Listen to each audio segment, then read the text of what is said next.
Dans cette vidéo, on va s'intéresser au théorème de la valeur moyenne, qui est une sorte de généralisation de l'égalité des accroissements finis que vous connaissez depuis longtemps, qui dit que donc, si on a une fonction définie sur un ouvert de Rn, et qu'on prend deux points dans cet ouvert tel que tout le segment entre x0 et x1 est contenu dans A, alors il existe un point x étoile sur le segment x0, x1, tel que f de x0 moins f de x1, c'est le gradient de f au point x étoile, produit scalaire, avec le vecteur x0 moins x1. Alors, pourquoi c'est vrai ça ? Une première observation, ici, ce qu'on note le segment x0, x1, c'est pas un intervalle. x0, x1, par exemple, si on est dans R2, donc si on a deux points x0 et x1 dans R2, ce qu'on appelle le segment x0, x1, ben, c'est tout simplement le trait qui relie x0 et x1. Et le segment qui relie x0 et x1, on peut le paramétrer par 1 moins t fois x0 plus t fois x1 avec t dans l'intervalle 0.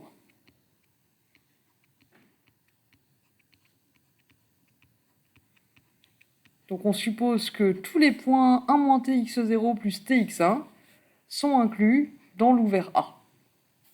C'est le cas en particulier si A est convexe. Donc, si A est convexe,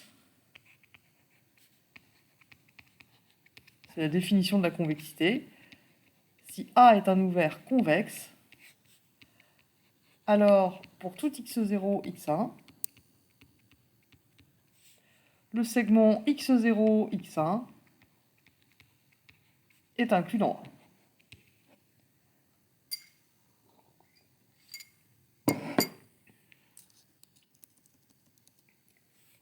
Et à nouveau, le segment, c'est l'ensemble de ces points. Donc pourquoi c'est ces points-là ? Vous voyez ici, quand t égale 0, on a 1 fois x0 plus 0 fois x1. Et x0 et x1 sont des vecteurs, donc ici c'est des vecteurs de R2. Du coup, 1 fois x0 plus 0 fois x1, ben, c'est tout simplement x0. Donc quand t égale 0, on est en x0. Et quand t augmente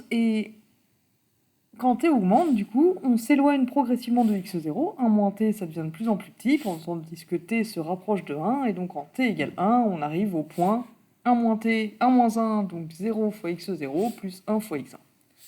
Entre les deux, par exemple, on passe par t égale 1,5, qui nous donne 1 demi de x0 plus 1 demi de x1. Donc, on est dans ce cas-là au milieu du segment. Ok, donc on est dans cette situation-là. On a un ouvert A, deux points x0 et x1, tel que le segment x0 et x1 est inclus dans A, par exemple c'est le cas si A est un ouvert convexe. On a une fonction f qui est différenciable sur A, et il faut qu'on montre cette formule. Alors pour ça, on va donner un nom à la paramétrisation du segment. Donc on va noter R de t, l'application de 0,1 dans R2, qui a un réel entre 0 et 1, associe le point dans Rn, 1 moins t x0 plus t fois x1, donc qui lui aussi est un point de Rn. Donc c'est une paramétrisation du segment x0, x1.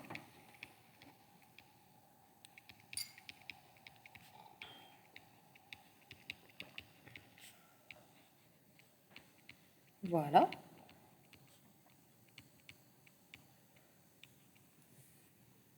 Et du coup, on va s'intéresser à la fonction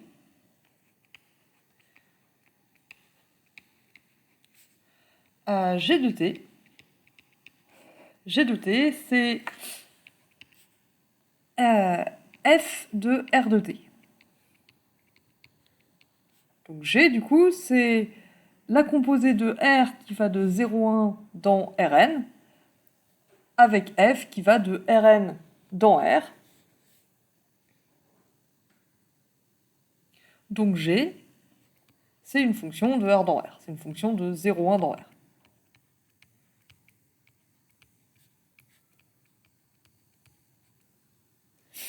G, du coup, c'est une fonction qui est composée de deux fonctions différenciables. T, c'est dérivable. F, c'est une fonction différenciable. Donc f rond R, c'est ça, f rond R, c'est-à-dire G, est dérivable.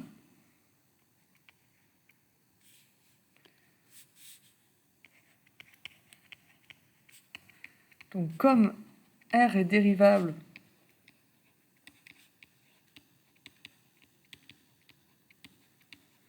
et f est différenciable, vous avez vu que dans ce cas-là, f de R, f rond R, donc R elle est différenciable sur son ensemble de définitions, sur 0, 1, f elle est différenciable sur A, donc G est une fonction dérivable de 0, 1 dans R,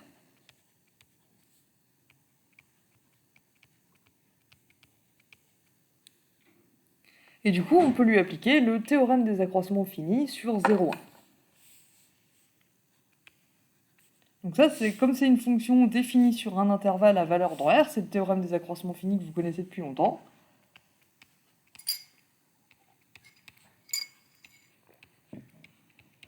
Donc on peut appliquer le théorème des accroissements finis à G sur 0, 1. Et qu'est-ce que ça nous dit? Ça nous dit qu'il existe un T étoile dans 0, 1.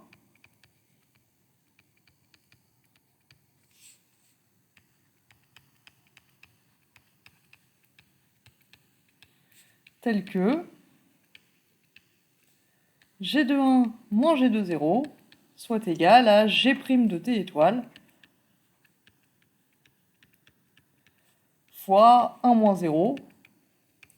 Et 1 moins 0, je pense que vous serez d'accord avec moi que ça fait 1.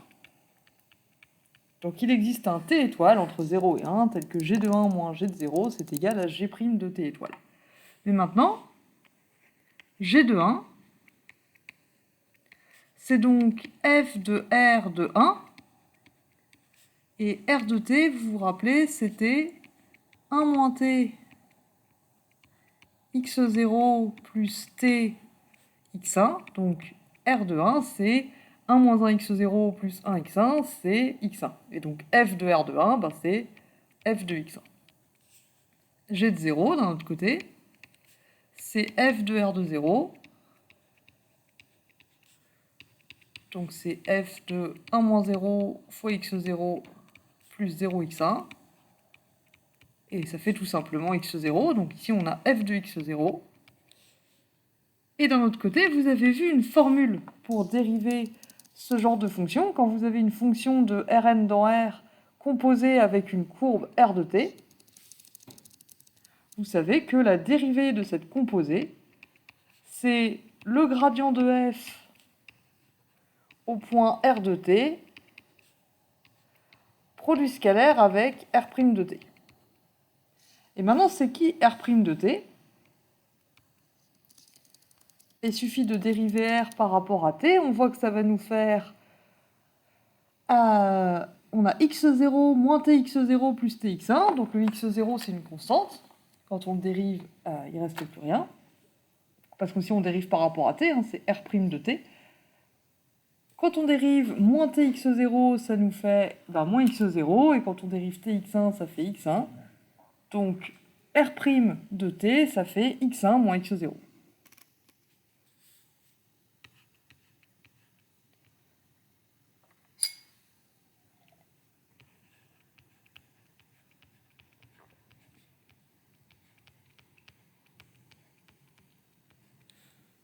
Et du coup, au final, on obtient ça.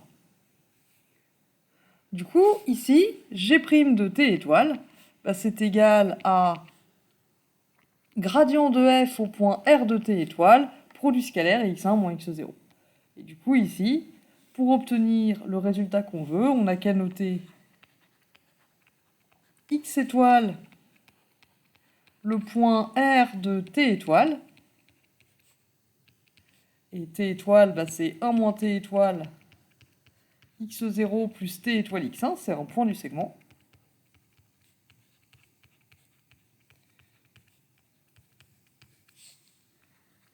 Et si on fait ça, on obtient... Donc on a dit g de 1 moins g de 0, ça fait f de x1 moins f de x0, égale le gradient de f au point r de t étoile, c'est-à-dire gradient de f au point x étoile, produit scalaire avec x1 moins x0. Et ça, c'est le théorème de la valeur moyenne qu'il fallait qu'on obtienne. Et je crois que c'est tout ce qu'on avait à faire dans cet exercice. C'est ça.